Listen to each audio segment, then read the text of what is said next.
Fuel cells work perfectly, at least that's what the data says. In controlled environments, the electrochemistry is clean, predictable, and remarkably efficient. Hydrogen goes in, electricity comes out, and the only byproduct is water. No combustion, no moving parts, no noise. On paper, it looks like one of the most complete energy solutions ever engineered. So why are so many real-world fuel cell projects struggling, delayed, or quietly underperforming? Why do projects that look flawless in feasibility studies fail to deliver at scale?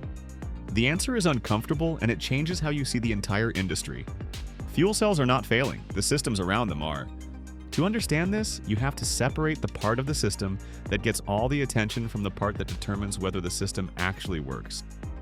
The fuel cell stack is the centerpiece. It is where hydrogen meets oxygen, where electrons are separated and forced through an external circuit, generating electricity. It is elegant, compact, and scientifically mature. Decades of research have refined this component to the point where its performance is no longer the primary concern. But the stack is only one part of a much larger system. Everything required to make that stack operate continuously, reliably, and safely is known as the balance of plant. And in most real-world installations, this is where the real challenge lies. Balance of plant includes cooling systems, water purification, air management, hydrogen delivery, power electronics, control systems, and safety infrastructure. These are not peripheral components, they are essential. Without them, the fuel cell cannot operate. And each of these subsystems introduces its own constraints, inefficiencies, and failure modes. When combined, they form a tightly coupled system where everything depends on everything else. This is where the gap between theory and reality begins to appear. Start with cooling. Fuel cells generate heat as part of the electrochemical process. At small scale, this heat is manageable. But at industrial scale, the thermal load becomes enormous. Multi-megawatt fuel cell systems can reject tens of megawatts of heat. That heat must be removed continuously and evenly. If it is not, performance degrades almost immediately. In proton exchange membrane systems, poor temperature control can dry out the membrane or flood it, both of which reduce efficiency and shorten lifespan. In solid oxide systems, uneven heating can cause thermal stress, cracking materials, and permanently damaging the stack. What seems like a simple requirement, remove heat, becomes a complex engineering challenge involving flow rates, heat exchangers, cooling loops, and redundancy. And if any part of that cooling system fails, the entire fuel cell system is at risk. Now consider water. In PEM fuel cells, water is both a byproduct and a critical part of the operating environment. The membrane must remain hydrated to function properly, but excess water must be removed to prevent flooding. This requires precise control of humidity, pressure, and flow. But beyond internal water management, there is another layer of complexity: water quality. Fuel cells require ultra-pure water. Not just clean water, ultra-pure. Even trace contaminants can poison catalysts or damage the membrane. That means every fuel cell installation must include a full water treatment system, often involving filtration, reverse osmosis, and deionization. In environments where water quality varies, the system must constantly adjust. What appears to be a simple clean energy solution depends on a highly controlled chemical process operating behind the scenes. Air management adds another layer. Oxygen is supplied from ambient air, but that air must be compressed, filtered, and delivered at precise pressures and flow rates. Compressors consume energy, reducing overall system efficiency. They also introduce mechanical complexity and maintenance requirements. If airflow fluctuates, the electrochemical reaction becomes unstable.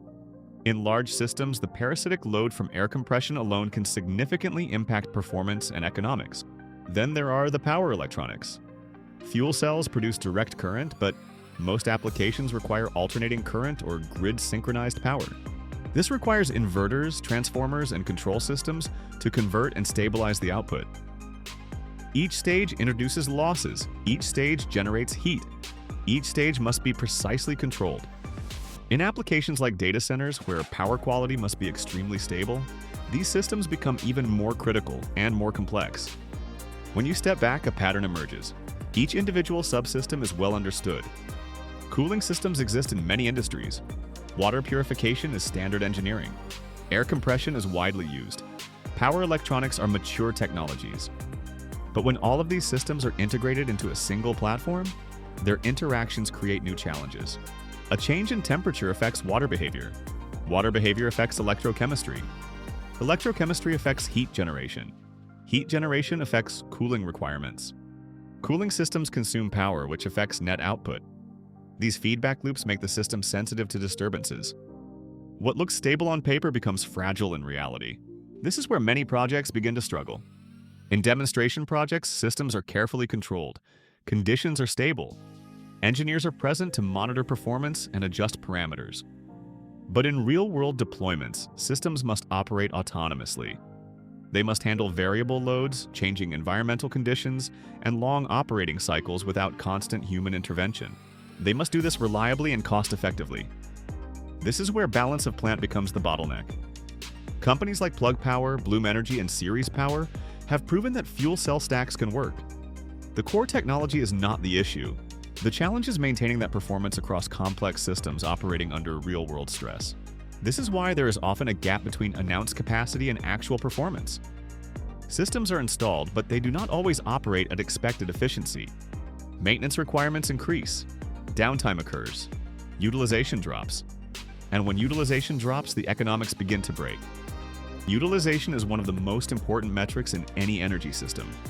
Fuel cells are capital intensive.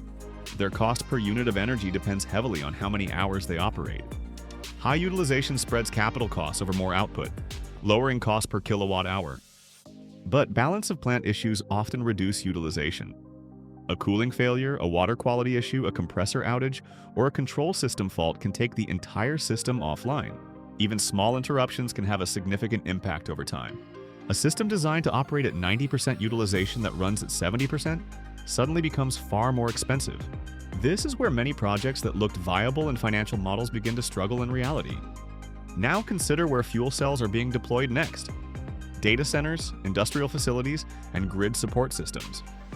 These environments demand continuous, high-quality power. Downtime is not acceptable, variability is not tolerated, and reliability is everything. This raises the bar even higher for balance of plant. Systems must be designed with redundancy. Cooling must be fail-safe. Water systems must be consistent. Air supply must be stable. Power electronics must deliver uninterrupted output. Every layer of the system must perform under constant stress. And this leads to a paradox. The more reliable you try to make the system, the more complex it becomes. Redundant cooling loops, backup compressors, additional control layers, and monitoring systems all add cost and complexity. They also introduce new failure points. The system becomes more robust in theory, but harder to manage in practice. This is one of the central challenges in scaling fuel cells. From a financing perspective, this complexity translates directly into risk. Investors and lenders evaluate projects based on reliability, cost, and predictability. Balance of plant complexity increases capital expenditure, operating costs, and technical risk. Even if the fuel cell stack performs perfectly, issues in the surrounding systems can undermine the entire project. This is one reason why many fuel cell projects struggle to reach final investment decision. The technology is proven, but the system-level risks remain unresolved. From an engineering perspective, the challenge is integration. It is not enough to optimize individual components. The entire system must be designed as a cohesive unit. Interactions between subsystems must be understood and managed. Control strategies must account for dynamic conditions. Maintenance must be built into the design from the beginning. This requires a shift in thinking. Fuel cells are no longer just a technology problem. They are a systems engineering problem. And this is where the real competitive edge will emerge. The companies that succeed will not be the ones with the most advanced fuel cell stacks.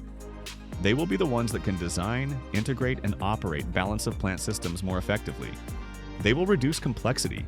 They will standardize components. They will improve reliability. They will optimize for real-world conditions, not just laboratory performance. This is already starting to shape the industry. We are seeing a shift toward modular systems, standardized designs, and integrated solutions. We are seeing increased focus on control systems, data monitoring, and predictive maintenance. These are not as visible as breakthroughs in fuel cell chemistry, but they are just as important for scaling. Because at this stage, the challenge is not proving that fuel cells work. It is proving that the entire system can survive. If subsidies drop, if energy prices fluctuate, if utilization falls below expectations, which systems continue to operate? Which projects remain economically viable? Which companies can deliver not just technology, but reliable infrastructure? That is the real test. If you want to go deeper into how these systems are designed, how balance of plant affects real project economics, and how to evaluate whether a fuel cell project can survive under real-world conditions, explore H2 Hub by Renee Energy.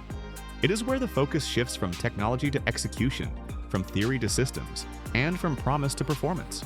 Because fuel cells do work perfectly, but the world they operate in does not.